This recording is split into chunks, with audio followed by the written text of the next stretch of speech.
নমস্কার বন্ধুরা, আজকে আমি তোমাদের সাথে শেয়ার করব ক্রিস্পি চিকেন পকোড়ার রেসিপি। অলরেডি আগেও একবার তোমাদের সাথে শেয়ার করেছিলাম, চলো আজকে আবার তোমাদের সাথে শেয়ার করব। এইভাবে একদম স্টেপ বাই স্টেপ ফলো করে তোমরা যদি বানাও, একদম হবে পারফেক্ট ক্রাঞ্চি, একদম পুরো বিয়েবাড়ির স্বাদের পকোড়ার মতো, যা কিনা তোমরা অনায়াসে বাড়িতে যখন তখন ইচ্ছা হবে বানিয়েও খেতে পারবে। আর যখন যদি কোনো গেস্ট আসে বা কেউ আসে, তাদেরকেও কিন্তু তোমরা এরকম পরিবেশন করতে পারবে। তো দেখো, এখানে আমি প্রায় 700 মতো চিকেন নিয়ে নিয়েছি। উইথ বন চিকেনই আমি নিয়েছি, কারণ উইথ বনটাই বেশি প্রেফার করি। তোমরা চাইলে বনলেসও নিতে পারো। ভালো করে পরিষ্কার করে তারপরে আমি জলটাকে ঝরিয়ে নিয়েছিলাম। তারপরে দেখো, এর মধ্যে দিয়ে দিয়েছি দুটো ডিমটাকে দিয়ে ভালো করে একটুখানি একটা স্পুনের মাধ্যমে ভালো করে একটুখানি পুরো চিকেনগুলোতে যাতে ডিমটা আর কি মাখিয়ে নেব। তো তোমাদের সবার কাছে অনুরোধ রইল, ভিডিওটা একদমই স্কিপ করো না, একদম স্টেপ বাই স্টেপ দেখো। দেখবে এইভাবে চিকেন পকোড়া করলে কিন্তু খেতে যেমনি জুসি হবে তেমনি ক্রিস্পি হবে। এর মধ্যে অ্যাড করে দিলাম 2 কাপ মতো, কাপ ঠিক না, যেই বোতলের আর কি সিপিটার মতো আর কি ভিনিগার। তোমরা চাইলে 2 স্পুনও দিতে পারো, টেবিল স্পুন, তাহলেই হয়ে যাবে ভিনিগার। তার মধ্যে অ্যাড করে দিলাম হচ্ছে নুন, দিয়ে এবার ভালো করে আমি একটু মাখিয়ে এটাকে, আমি দেখো কত সুন্দর করে আমি মাখিয়ে কিন্তু আমি প্রায় 2 ঘন্টা মতো ফ্রিজে আমি রেখে দিয়েছিলাম। তারপরে ফ্রিজ থেকে বার করে নিয়ে 2 ঘন্টা পরে এর মধ্যে আমি দিয়ে দেবো সমস্ত যা যা ইনগ্রিডিয়েন্টসগুলো লাগবে। আদা দিয়ে দিয়েছি, আদা 1 চামচ, বড় চামচের 1 চামচ আদা, 1 চামচ রসুন বাটা দিয়ে ভালো করে চামচের মাধ্যমে নাড়িয়ে চাড়িয়ে নিচ্ছি, যাতে ভালোভাবে মশলাগুলো ঢুকে যায়। তারপরে আমি দিয়ে দিয়েছি হচ্ছে কাঁচা লঙ্কা পেস্ট। ঝালটা না তোমরা তোমাদের ব্যালেন্স মতো দেবে, মানে যে যেমন ঝাল খেতে পছন্দ করো, যারা একটু বেশি পছন্দ করো অবশ্যই একটু চাইলে বেশিই দিতে পারো। তার সাথে দিয়ে দিলাম কাশ্মীরি লঙ্কার গুঁড়ো। এবার ভালো করে চামচ দিয়ে প্রত্যেকটা যখনই যেই জিনিসগুলো দেবে তার সাথে সাথে ভালো করে নাড়িয়ে চাড়িয়ে নেবে। নিয়ে এবার এর মধ্যে দেখো দিয়ে দিলাম হচ্ছে আমি গোলমরিচের গুঁড়ো। তো তোমরা কিন্তু ঝালটা ব্যালেন্স করে দেবে। এবার আমি ভালো করে একটুখানি মাখিয়ে নেওয়ার পরে তারপরে আমি এর মধ্যে বাকি যা যা লাগবে সেই জিনিসগুলো দেব। জানো তো বন্ধুরা, বিয়েবাড়িতে যখন আমরা যাই, বিয়েবাড়িতে গেলে কিন্তু বিয়েবাড়ির পকোড়াটা খেতে আমাদের ভীষণ ভালো লাগে।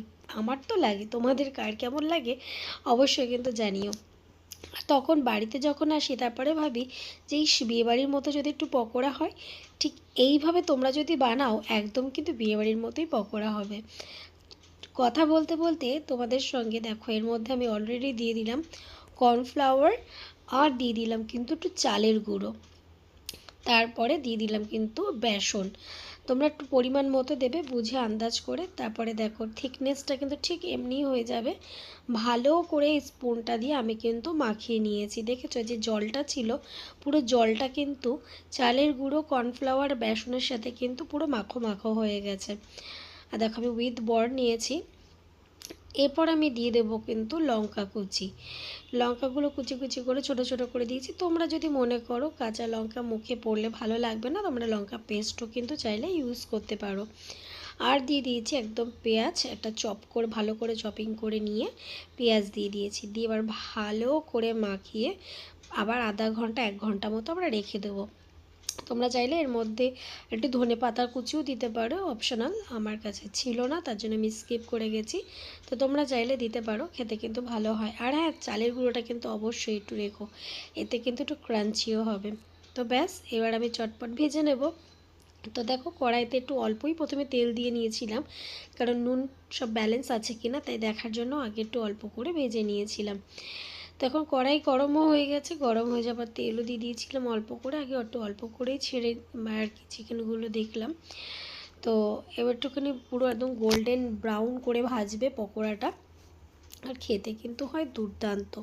তো এখানে আমি আর কি ভালো করে আর কি ভেতর আর কি ফ্রাই করে নিচ্ছিলাম। আর অবশ্যই লো মিডিয়ামে কিন্তু ফ্রাইটা করবে।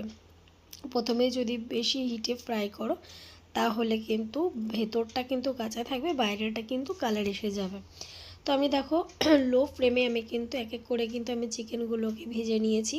আর চিকেনগুলো কতটা জুসি হয়েছে দেখো, কতটা নরম হয়েছে, হাত দিয়ে টান দেওয়া মাত্রই কিন্তু বনেট থেকে, হাড়ের থেকে আর কি চিকেনটা, মাংসটা কিন্তু ছাড়িয়ে যাচ্ছে। আর এটা কিন্তু ডিম থাকার জন্য কিন্তু এরকম বাবলসগুলো কিন্তু বেরিয়ে আসে। তো দেখো এখানে কিন্তু আমার চিকেন পকোড়া কিন্তু রেডি। দুর্দান্ত খেতে হয়েছিল, দুর্দান্ত খেতে হয়েছিল। তোমরা এর সাথে কিন্তু একটু শসা, পেঁয়াজ, একটু টমেটো কেচাপ এগুলো দিয়ে সার্ভ করতে পারো গরম গরম। অসাধারণ খেতে হয়, দেখতে তো জাস্ট অপূর্ব হয়েছিল, আর তেমনি জুসি হয়েছিল, এতটা সফট তোমরা দেখেই বুঝতে পারছো, মানে হাত দেওয়ার সাথে সাথে এত নরম হয়ে ভেঙে যাচ্ছে।